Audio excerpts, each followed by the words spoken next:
So today we're going to be talking about the films Metropolis, The Dark Knight, and Wall-E. So all three of these films are dystopias. They're centered on this idea of a very exaggerated society with an emphasis on great suffering or injustice. And maybe it's not even an exaggerated example of this, but it definitely is meant to bring up questions about human nature and morals. And in all three of these films, we follow a protagonist who is, in some shape or form, a self-sacrificing hero, very reminiscent of Joseph Campbell's emphasis on a hero, and that integral part of them sort of serving society and being self-sacrificing in some way, if they're not on their own journey of personal fulfillment. So we kind of, in all three of these films, we have that these heroes are representations of morals in society, and sort of this idea that society can counter the injustice with strength and camaraderie and compassion. And so with Metropolis, the 1927 version, there's this emphasis on this idea of a character, the main character, Frieder, who is the mediator. He's supposedly supposed to be the heart that connects hand and head in the society where there's definitely a class struggle and there's a disconnect between the working class and the rich and the people who sort of limit their ability to live life without dying and working themselves to death. So we have this mediator who is the son of the bigwig who runs society, and when he goes down and he takes the place of a work, he sort of understands the struggle and is the one who's able to sort of tie the knot between these two like sets of not just individual people, but sets of people in society who can't understand each other. So we have the idea of a hero, and he gives up a lot to be able to save others and puts himself in danger. And for The Dark Knight, the 2008 depiction of Batman, we see, especially towards the end of the film with the big monologue, that this idea of Batman as a superhero is not necessarily as black and white as it may seem, of being revered and liked as a hero. We see by the end of the film that he's willing to sacrifice his sort of persona of doing good, of being a vigilante, in favor of protecting this idea of the White Knight, Harvey Dent, who turned into a villain, but society doesn't know about that yet. So he is a true hero by taking up the helm and kind of being the scapegoat of society for the blame of so much misfortune that had happened throughout the film.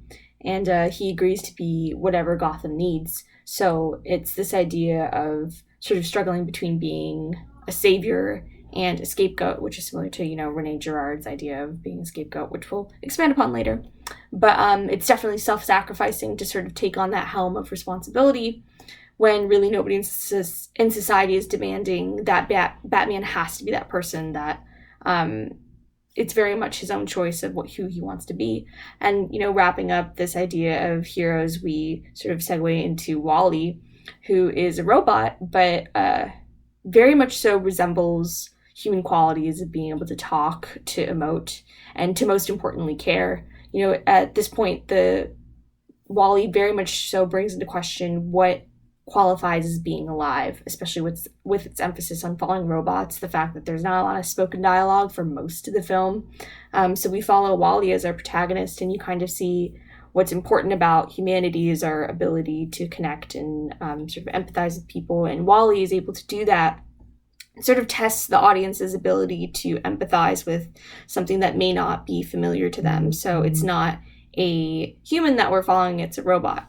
And, this kind of bridges the conversation into this idea, and that courses through all of the films, this idea of human innovation, of the invention of technology, and how does that affect the world. And sort of it contributes to this idea of, well, if we're already advanced so much from technology, will the world become a dystopia? So we see this in different exaggerations with, or in different ways in each of the films. And whether or not we will become a dystopia, it definitely brings into question, like, what could society become? And in such an intense world, metaphorically, like, what does it mean about what society is becoming? Like with Metropolis, there's a big emphasis on the class struggle. With Wall-E, we very much so see the impact on the environment that technology has and human has. And with The Dark Knight, it's more so this question of morals, like, where are we at as people, and where do we draw the line in terms of harming others, and and self-preservation and things like that, especially, which is really exaggerated by and pushed by the idea of the character of the Joker and the ideas that he pushes forward throughout the film. So yeah, definitely big questions around human nature. And as mentioned earlier, especially with Batman, this idea of hero figures, are they saviors? Are they scapegoats? Do they have to be both in order to serve society? You know, with Metropolis, we have the character Maria, who's revered by the workers as a saint earlier in the film, but later when she dies and is reborn as, well, metaphorically dies because she doesn't actually die, but is reborn as the sort of harbinger of the apocalypse, as, oh, my phone was going off, as Maria, like the robot. And you see that she's sort of blamed for, because Maria the robot is seen as evil, and, you know, she tries to get all the workers killed and to sort of widen that gap between these parts of society. We see that she's later blamed as a witch, and they don't really understand that she's been replaced, but she definitely becomes the scapegoat for all of the sort of misfortune that befalls the characters, especially the workers who think they've killed their own children, without really taking accountability for the fact that, you know, they did ultimately make the choice to let the machines die and break the dams, but there's a whole lot of stuff going on there with free will and how much groupthink motivates actions and who's accountable if they were in an impossible situation where it was just continue working and drop dead as you work, or show some level of protest and show the higher ups that you're not a people to be messed around with at the cost of, you know, potentially losing your children, which they ultimately don't. Stresses that need for a mediator to sort of connect these different ideologies of how to treat people when you're thinking about the rich versus the working class. But venturing into the Dark Knight, so we have this idea of saviors and scapegoats centered around Batman. And, you know, it's very similar with this emphasis on the idea of scapegoats to Rene Girard's ideas of collective violence and the fact that sacrifice and scapegoats are sort of the cost of achieving peace in society. And so we see that with Batman sacrificing himself. If we think of actual sacrifice, actual death with his romantic interest who ends up dying, and motivates Harvey Dent to become a villain, it motivates Batman to sort of reassess his motivations and if he still wants to protect society and how to handle Harvey Dent. So that's kind of the universe of the Dark Knight and how society works. And, you know, it brings up questions of, when we're thinking of saviors or scapegoats, who qualifies as a hero? There's definitely the morals of who gets to decide on whether or not they're a hero if you have such big questions and you have people's lives in your hands. And both of these films sort of seem to land on this idea that if the principle of why you're protecting people, or why you're taking on this helm, is to protect people, then it's more important than being liked or revered or following the rules. And that's definitely a very fine line, because who gets to decide to do that? And with Batman, Batman exercises a lot of power throughout the film and is wealthy, especially with the bit where he uses people's phones to sort of map this like database of like what the entirety of Gotham looks like to find Joker. And there's this idea of having a higher purpose in order to protect people, but as soon as he's done with it, he explodes it. But the idea that he has this power, that some people in society can have this power, brings into question whether or not these people deserve it. And I guess the entire film is a testament to Batman testing his character and whether or not he's there to protect people or to wield it against them. And you see by the end of the film, he's there to protect people.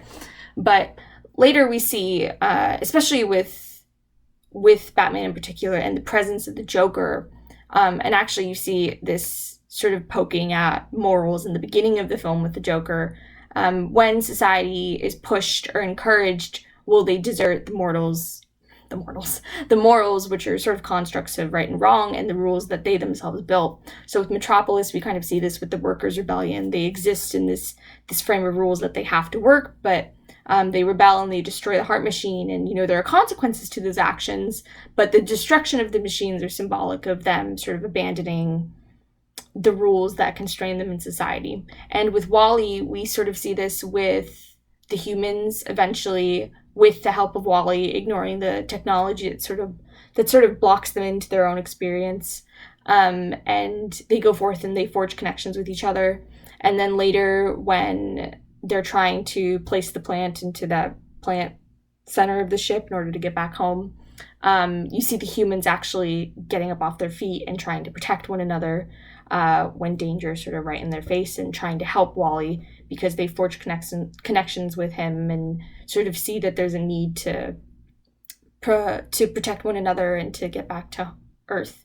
And we also see this in the robots sort of breaking from the pattern of this idea that they have to subject themselves to servitude, and they sort of exercise their own individuality as living beings with personalities. And especially when Eve and Wally get sent to that sort of like medic ward, and they let out all of those robots that were sort of just seen as malfunctioning and, kind of worthless because they were just boxed in there until they could be fixed, because they're set free and also help with rebelling against the rules that surround them.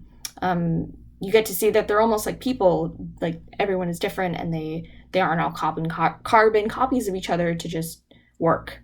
And so with the Dark Knight, we had that idea of, and venturing back into the Dark Knight, we have that idea of questioning morals, and the Joker, who, with that experiment with setting the two boats of people against one another, he's ultimately proved wrong in that instance about self-preservation and the desertion of rules in order to preserve oneself. And with Harvey Dent in particular, we see this idea of a hero figure being turned evil because he's pushed to the absolute brink of sort of what's important to him in the world and to him, and what to protect. And as the district attorney, he had a certain goal to protect society and to hold people accountable, but after his partner dies, it sort of reframes his whole mindset on chance and what he can protect, and he ultimately turns quote unquote evil. So, there's a lot going on in all of these films, and we're always here to talk about myth-ritualism. And so, at least to me, in these films, ritual seemed less prevalent of a theme and less prevalent of a part in each of these movies. But one of the things that you can easily see in all of the films is that myths are stories that mimic and they sort of explain human nature and the world. And with Metropolis, we see that myth is sort of used to manipulate and motivate others, or motivate others. So with Maria, especially her character, and her telling the story of Babel to the workers in the beginning of the film to sort of motivate them to look for the presence of a mediator and to hope for peace. And then later, when she's evil, or this idea of her is evil, we see her using this idea of the mediator to sort of instigate violence. And the idea that he hasn't shown up, or this mediator figure hasn't shown up, is enough for the workers to sort of rebel. And for Wally, we see that there's myths live within the rituals of art and dance that exist in society. And especially with Wally, we see his when he's alone on Earth, he has this very vast collection of objects, of human objects of art in his sort of little home base. And this reverence of these objects and these fascination sort of reminded me of this idea of sacred objects, which is a concept by William Ridgway. But this idea that these objects are only deemed sacred because they're associated with humans and therefore are given meaning because of that association. And we see with video remnants of rituals of dance and of singing, and it is able to forge Wally's bonds with the idea of people. And eventually when he meets Eve, when he meets other humans, you see this empathy that's sort of born from the remnants of the human past. And with the Dark Knight, again, myths are stories and legacies. And it sort of manifests in different ways in the Dark Knight. With every time that the Joker explains his origin story of why he got his scars to people. It seems he's coming up with a different story every time, but it seems to be fit to whoever he seems to be talking to and how he wants to intimidate them and terrify them. And with Batman in particular, I think the myth that he leaves behind is the idea of who he is as a hero, what he stands by, or who he is as a quote-unquote villain by the end of the film. But it's this, he leaves behind this idea of this legacy of taking up the helm by yourself, or not by yourself, but taking up the helm yourself and trying to protect society. And even in the actual ritual of calling Batman with the giant light, that used to be a way of calling to their hero and asking for help. And by the end, the destruction of it is sort of metaphorically referencing this idea of everyone in society collectively being like, okay, we have to be independent of this figure who represented us. We have to make our own choices and protect society ourselves. And that's sort of the legacy that Batman leaves behind as a myth, this myth of who he is and what he stands for.